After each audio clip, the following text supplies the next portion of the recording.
Is the electric dream over? Volkswagen seems to think so. Two-part video. Firstly, I'm going to have a look at this article about Volkswagen scaling back production of their electric vehicles. Secondly, we're going to do a comparison with two cars, a petrol-powered Golf and an electric-powered Volkswagen. We're going to look at what they cost. We're going to look at their depreciation. And the stats are going to shock you to the core. I've got a bit of a cold today as well. It's either COVID or climate change. Anyway, Volkswagen scales back EV production with the Work Council head citing strong customer reluctance. Strong customer reluctance. Sounds a little bit rapey. Volkswagen has introduced measures to temporarily scale back production of electric models at one of its plants. According to the German car maker's Work Council, a shift at Volkswagen's Emden plant in Lower Saxony has been cancelled for the next 2 weeks in a lead up to an extended 4-week summer holiday period for workers on electric vehicle lines in July and August. So basically, they're going to be building less electric cars. Why? Well, there's less demand. Among the models affected are the ID4 SUV and early production of the ID7 Saloon. Let's stop there a minute. Have you seen what the new Volkswagen ID7 Saloon looks like? It is boring as. What is going on with Volkswagen's car design? They all look terribly dull. Like super dull. Look at this. It's rubbish. No wonder nobody wants them. Details of the shortening of shifts were provided by Manfred Wolf, head of the Works Council for the Emden plant, in response to an inquiry from the German press agency and an earlier article published by the Northwest newspaper. While production of the combustion engine models, including the Passat, will remain unchanged, the factory holidays for electric vehicle line workers have been extended by 1 week. Additionally, 300 of the 1,500 temporary workers employed at Volkswagen's Emden plant will not have their contracts renewed in August. Employees were informed about the reduction in electric vehicle production on Monday. Mr. Wolf indicates demand for electric vehicles is up to 30% below originally planned production figures. When asked, "What's the time, Mr. Wolf?" he said, it's time to not buy electric cars. Mr. Wolf says, "We are experiencing strong customer reluctance in the electric vehicle sector." Strong customer reluctance. It's a bit rapey, that is. He told the Northwest newspaper, and Mr. Wolf said production of the ID7 Saloon had originally been planned to start in July, but because everybody thought it looked really boring, it's been delayed to later. No, it doesn't say that, but it's been delayed to later this year. So basically, electric Volkswagens, despite the fact that Volkswagen has invested €1 billion in the site for electric vehicle production, they're not really in demand at the rate that they thought that they were going to be in demand. I wonder if that's because they don't really work or they have horrendous depreciation, which we'll look at in 1 minute. Let's finish this article though.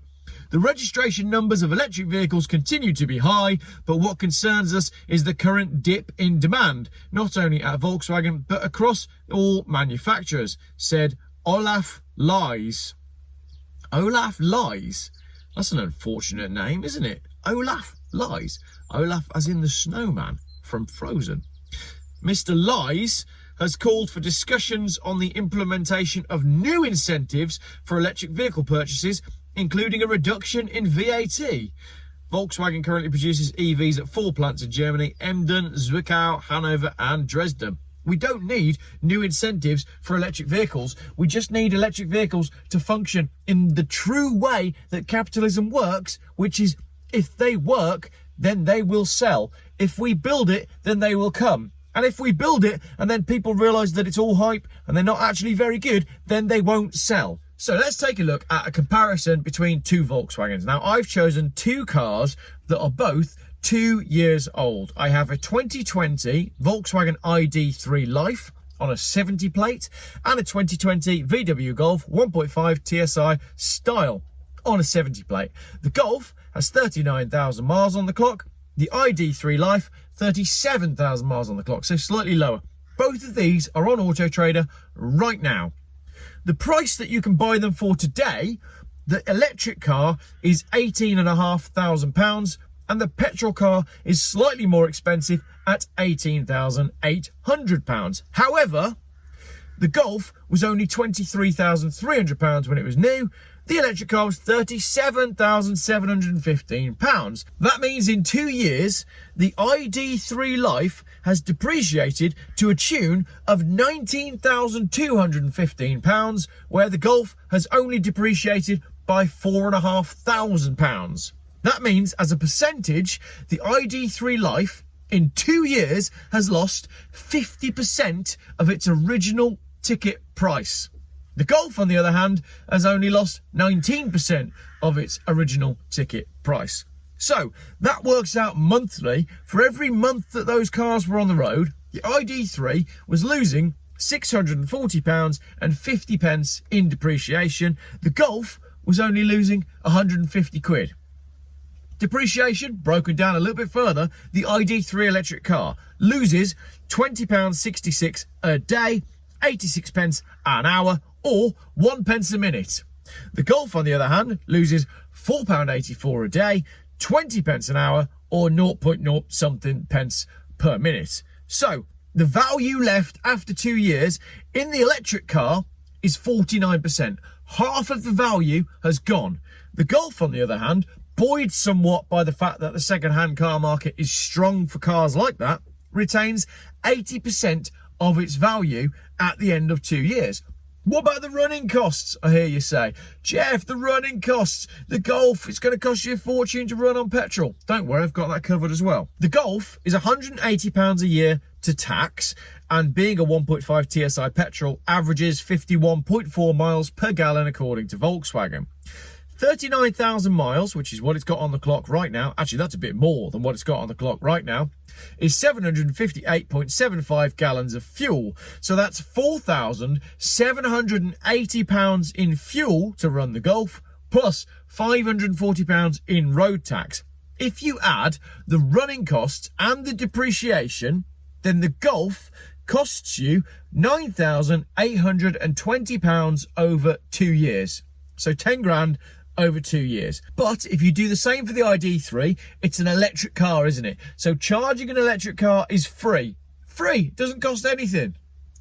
I know that that's balls, but for the sake of this argument, let's pretend that electric cars are fueled for free and that the electric that goes into them doesn't harm the environment at all. Just bear with me and just humour me for a moment. Let's pretend that that's the case. If you add the running costs, which are zero, no tax, no running costs, and the depreciation, it's £19,215. So even if you can charge your ID3 for free over 2 years and 40,000 miles, you're still £10,000 better off with the petrol-powered Golf. Is it any wonder that the electric car market is falling on its arse when the depreciation of the damn things is so heavy when compared to their petrol-powered equivalents? I've got another video coming on this later in the week because I've done some figures on some big, expensive electric BMWs as well, and that's even funnier. But for now, I've got a cold, so that'll do. That's crazy, isn't it? So 2 years ago, that Golf would have cost brand new £23,300. So that's 14 grand cheaper than the ID3, and yet today it's worth £300 more. All right, okay, let's conclude this video by stating the obvious. Nobody buys cars outright, they all lease them and they only keep them for 3 years. But isn't that also kind of the whole thing? If you're only keeping a car for 3 years and you're pretending that that car is good for the environment, then your brain is in the wrong place. Because buying a car every 3 years is no good for the environment. Have an old car and look after it. I mean, if you'd bought an old Volvo for, say, 1,500 quid 2 years ago, right now, your old Volvo would be worth 1,500 quid. So really, an old Volvo would come out even better than a 2-year-old Golf. But I know not everybody wants to drive around in old Volvos, even though if I keep going at the rate I'm going, all of my followers will be driving old Volvos eventually. Thanks for watching and bearing with me. Oh, I've got a terrible cold today. Must be the COVID or the climate change. Maybe it's both. COVID change, climate pandemic. It's all the same, isn't it? Here's a picture of a wave.